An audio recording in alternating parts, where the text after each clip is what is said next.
Good afternoon, everyone. This is Deb from RI Elder Info, and I am here with Bill Flynn from the Senior Agenda Coalition. I am going to be speaking with Bill today as part of our Friday Friends series, where we share information on organizations and individuals doing amazing things, helping us to all remain strong in the community. So, Bill, tell me, who are you and what organization are you with? Well, I'm the director of the Senior Agenda Coalition of Rhode Island. I'm in my 11th year of doing that. My background is I am a community organizer and social worker. Community organizer is somebody that helps people who are trying to improve or change things to get the power to make those changes. So in other words, instead of just somebody said a way to describe it is if people call up and say there's a problem, social workers may say, well, how can I help? And but organizers say, how can we work together? How can we help you fix the problem? Awesome. So so the prior to taking on this job 11 years ago, though, I had very little experience, not too much experience working with seniors. So I've had a lot to learn over these 11 years, and I'm certainly still learning a lot. So tell me what Senior Agenda Coalition does. Yes, we were started, originally it was just a group of organizations of people who came together and wanted to organize a governor's candidates forum back in 2002 to, here in Rhode Island, to just have candidates for governor talk about, what their program would be for seniors. But it morphed into, and my predecessor was a very good organizer, Jessica Bueller, we morphed into, a nonprofit organization, and one that has sponsored an annual conference. And but really, in the last few years, we really work with reaching out to people and trying to get them involved as members and turning out for meetings and, to get some of the legislation that we want that's going to help improve Rhode Island for seniors. Awesome. So where are you only in Rhode Island, or are you nationwide? Are there similar programs anywhere else? Well, it would be great if we were nationwide. I think there are similar programs. No, we're strictly Rhode Island. We're not affiliated with any other groups. But for example, there is a group called Mass Senior Action, Massachusetts, which really has been around. I'm in my previous organizing work, I mean, they've been around over 25 years and have done a lot of good work up there. So no, we are really focused on Rhode Island General Assembly issues, not so much what's going on in Washington. And partly because too, in the time I've been here, our senators and representatives in Washington have done a really good job for seniors. So we are really focused primarily on the state legislature and the governor, and what we do make some needed improvements for a state where we have one of the very highest percentages of seniors in the whole country, and improvement is needed. What kind of improvement are you suggesting take place? What are you advocating for currently? Well, what we've really been advocating for since before I was here is what we know a lot of seniors want, a system of home care that the state runs through Medicaid that will help people when they need care to stay in the community and get that care in their own home or in a program that is based in the community. That's a deeply felt need. People, their biggest fear, I think, one of them is if they don't need to be ending up in a nursing home. So there's a strong desire to stay, in one's own community and surround, connected with, and stay connected with friends. And organizations, and other states have figured out better ways to kind of do that. Not every, eventually, if you need 24/7, if I needed 24/7 nursing care, I'm not going to be able to get that by staying in my own home. It's just not reasonable. But by comparing ourselves with other states, we realize that it's possible to do a lot more to help all of us, and not just people on Medicaid, stay in the community. I think during the current pandemic, that's more important than ever, that people understand that we need to support the programs that will allow people to age in place and stay home for as long as possible. Does Senior Agenda Coalition have anything particular that they're advocating for up at the State House? How would people get involved? Tell me a little bit more about that. Sure. Well, really, the key, I think, to when you talk about improving things statewide is you need some agreement on values and what needs to be done from the top down, which means the governor, the Speaker of the House, the Senate President, leaders of committees, and people in the General Assembly. And so what we do is mobilize seniors to meet with their legislators in their own district, and then also to turn out in the last few years an annual forum with the Speaker of the House and the Senate President in the room, where they really share their stories of what's needed. And by coming out, it's a way of showing support and why these things are important.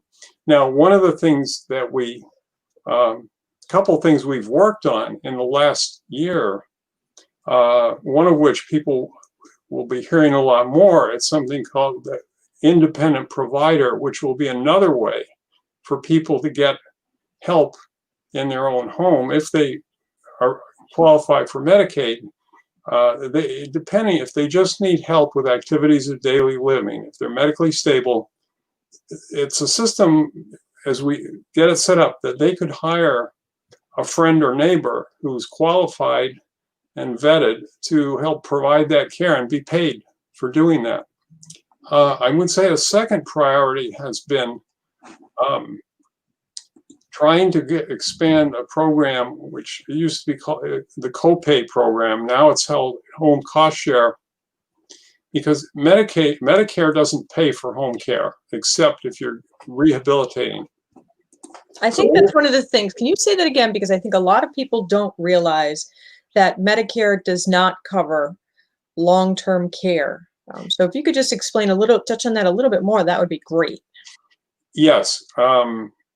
When Medicare and Medicaid were set up,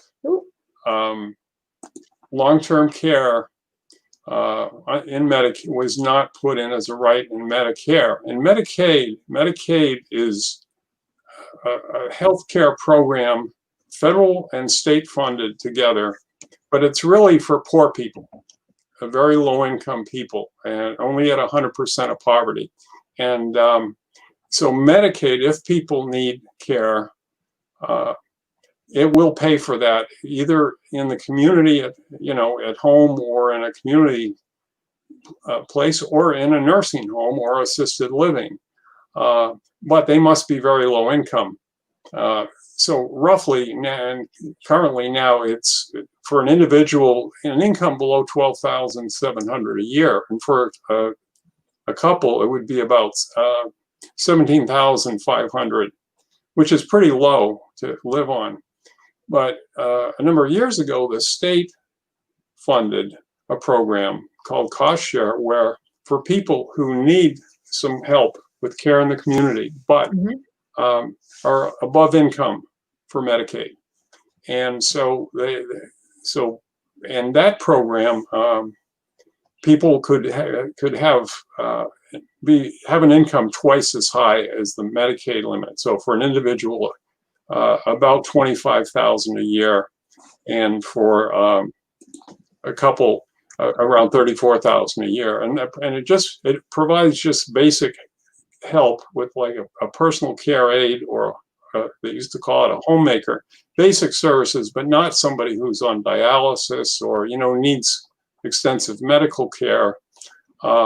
This program will not do that, because you need to hire a specialist, usually from an agency. And so what we know is many people are what we call forgotten middle. They're not real poor. They're not below that poverty level for Medicaid, but they haven't saved enough money if they need care to really cover that for a very long period of time out of their pocket. They are kind of stuck in the middle. So we wanted to expand this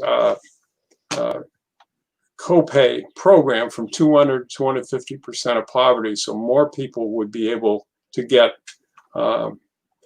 this. It's really a program where the state pays some of the cost, and then you share in the cost, but the state pays most of it. And it's a very good program. We've had it for a long time.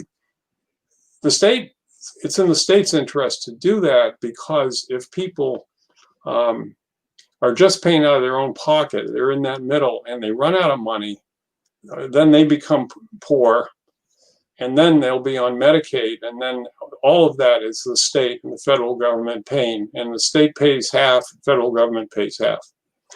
So unfortunately now, with the pandemic and the state economy closing down and being cut back, we now face a bigger challenge than that, and one that we had back in 2008 with the Great Recession, and that is, if the state budget has to make big cuts in the state budget, even the current programs that we have, the safety net to keep people in the community, could really be cut back.